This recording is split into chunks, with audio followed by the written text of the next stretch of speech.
पुराने शरीरों को त्याग कर दूसरे नए शरीरों को धारण करता है।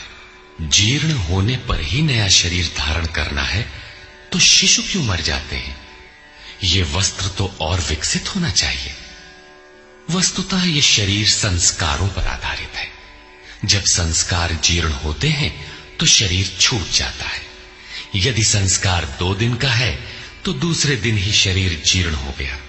इसके बाद मनुष्य एक श्वास भी अधिक नहीं जीता। संस्कार ही शरीर है। आत्मा संस्कारों के अनुसार नया शरीर धारण कर लेता है। अथा खलु ऋतुमयः पुरुषः यथा इहैव तथैव प्रेत्य भवति कृतं लोकम पुरुषोऽभिजायते। अर्थात ये पुरुष निश्चय ही संकल्पमय है। इस लोक में पुरुष जैसा निश्चय वाला होता है वैसा ही यहां से मरकर जाने पर होता है। अपने संकल्प से बनाए हुए शरीरों में पुरुष उत्पन्न होता है। इस प्रकार मृत्यु शरीर का परिवर्तन मात्र है। आत्मा नहीं मरता, पुनः इसकी अजरता अमरता पर बल देते हैं। नैनं छिन्दन्ति शस्त्राणि नैनं दहति पावकः न चैनं क्लेदयन्त्यापो न शोषयति मारुतः। अर्जुन, इस आत्मा को शस्त्रादि नहीं काटते, अग्नि से जला नहीं सकता, जल इसे गीला नहीं कर सकता और न वायु इसे सुखा ही सकता है। अच्छेद्यो यमदाह्योऽयम् अक्लेद्यो शोष्यैव च नित्यः सर्वगतः स्थाणुः अचलोऽयं सनातनः। ये आत्मा अच्छेद्य है, इसे छेदा नहीं जा सकता। ये अदाह्य है, इसे जलाया नहीं जा सकता। ये अक्लेद्य है, इसे गीला नहीं किया जा सकता। आकाश इसे अपने में समाहित नहीं कर सकता। ये आत्मा निसंदेह अशोष्य, सर्वव्यापक, अचल, स्थिर रहने वाला और सनातन है। अर्जुन ने कहा था कि कुल धर्म सनातन है। ऐसा युद्ध करने से सनातन धर्म नष्ट हो जाएगा, किंतु श्री कृष्ण ने इसे अज्ञान माना और आत्मा को ही सनातन बताया। आप कौन हैं? सनातन धर्म के अनुयायी। सनातन कौन है?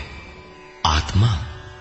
यदि आप आत्मा पर्यंत दूरी तय करने वाली विधि विशेष से अवगत नहीं हैं, तो आप सनातन धर्म नहीं जानते। इसका कुपरिणाम सांप्रदायिकता में फंसे धर्म भीरू लोगों को भोगना पड़ रहा है। जब मैटर क्षेत्र में पैदा होने वाली कोई वस्तु इस सनातन का स्पर्श नहीं कर सकती, तो छूने खाने से सनातन धर्म नष्ट कैसे हो सकता है? ये धर्म नहीं, एक कुरीति परिस्थिति थी जिससे भारत में सांप्रदायिक वैमनस्य बढ़ा और राष्ट्रीय एकता की आज भी समस्या बनी हुई है। धर्म की शरण हम क्यों जाते हैं? क्योंकि हम मरण धर्मा हैं और धर्म कोई ठोस चीज है जिसकी शरण जाकर हम भी अमर हो जाएं। हम तो मारने से मरेंगे और ये धर्म केवल छूने और खाने से मर जाएगा, तो हमारी क्या रक्षा करेगा? धर्म तो आपकी रक्षा करता है, आपसे शक्तिशाली है। आप तलवार से मरेंगे और धर्म वो छूने से नष्ट हो गया। कैसा है आपका धर्म? कुरीतियां नष्ट होती हैं, न कि सनातन। सनातन तो ऐसी ठोस वस्तु है जिसे शस्त्र नहीं काटते, अग्नि जला नहीं सकता, जल इसे गीला नहीं कर सकता।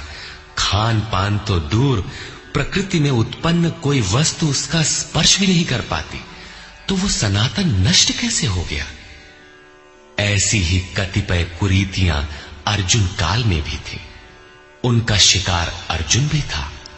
उसने विलाप करते हुए गिड़गिड़ाकर कहा कि कुल धर्म सनातन है, युद्ध से सनातन धर्म नष्ट हो जाएगा।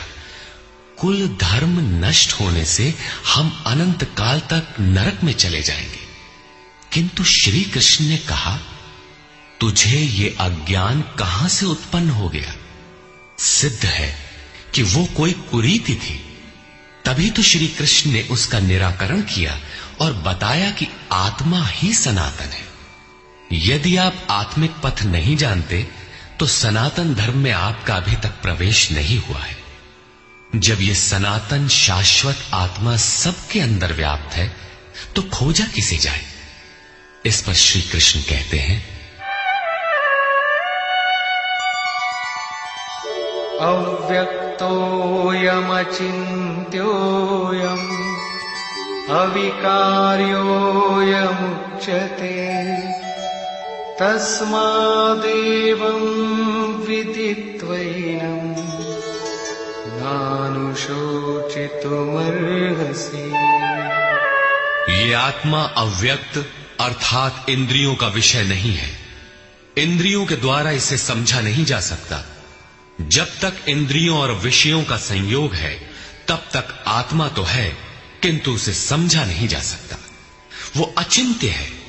जब तक चित्त और चित्त की लहर है तब तक वो शाश्वत है तो, किंतु हमारे दर्शन, उपभोग और प्रवेश के लिए नहीं है। अतः चित्त का निरोध करें। पीछे श्री कृष्ण बता आए हैं कि असत वस्तु का अस्तित्व नहीं है और सत का तीनों कालों में अभाव नहीं है। वो सत है आत्मा। आत्मा ही अपरिवर्तनशील, शाश्वत, सनातन और अव्यक्त है। तत्वदर्शियों ने आत्मा को इन विशेष गुणधर्मों से युक्त देखा। न 10 भाषाओं के ज्ञाता ने देखा, न किसी समृद्धशाली ने देखा, बल्कि तत्वदर्शियों ने देखा। श्री कृष्ण ने आगे बताया कि तत्व है परमात्मा। मन के निरोध काल में साधक उसका दर्शन और उसमें प्रवेश पाता है। प्राप्ति काल में भगवान मिलते हैं और दूसरे ही क्षण वो अपने आत्मा को ईश्वरीय गुण धर्मों से विभूषित देखता है। वो देखता है कि आत्मा ही सत्य, सनातन और परिपूर्ण है। ये आत्मा अचिंत्य है। ये विकार रहित अर्थात न बदलने वाला कहा जाता है। अतः अर्जुन, आत्मा को ऐसा जानकर तू शोक करने योग्य नहीं है। अब श्री कृष्ण अर्जुन के विचारों में विरोधाभास दिखाते हैं, जो सामान्य तर्क है। अथ चैनं नित्यजातं नित्यं वा मन्यसे मृतं तथापि त्वं महाबाहो नैवं शोचितुमर्हसि। यदि तू इसे सदैव जन्मने वाला और सदा मरने वाला माने तब भी तुझे शोक नहीं करना चाहिए, क्योंकि जातस्य हि ध्रुवो मृत्युः ध्रुवं जन्म मृतस्य च तस्मादपरिहार्येऽर्थे न त्वं शोचितुमर्हसि। ऐसा मान लेने पर भी जन्मने वाले की निश्चित मृत्यु और मरने वाले का निश्चित जन्म सिद्ध होता है। इसलिए भी तू बिना उपाय वाले इस विषय में शोक करने लायक नहीं है। जिसका कोई इलाज नहीं, उसके लिए शोक करना एक अन्य दुख को आमंत्रित करना है। अव्यक्तादीनि भूतानि व्यक्तमध्यानि भारत अव्यक्तनिधनान्येव तत्र का परिदेवना।